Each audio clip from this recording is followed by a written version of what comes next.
Yeah, once again, I'm here to teach you how to do the slow motion dance. So let's go with it. This is how to do. When I mean the slow motion dance, I mean when you're moving to get a slow motion move and make it look real.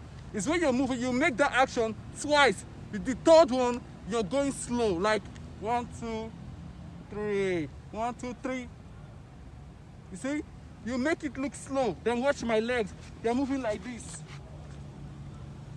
At the same time, you are strengthening your abs while doing this. Then you look at the camera. You can reach your wristwatch. You can say, "Hey guys, what's up?" You can wave to the sky. Slow motion is like a normal action we take, but the ability to move, and you slow. You watch that movie that make you.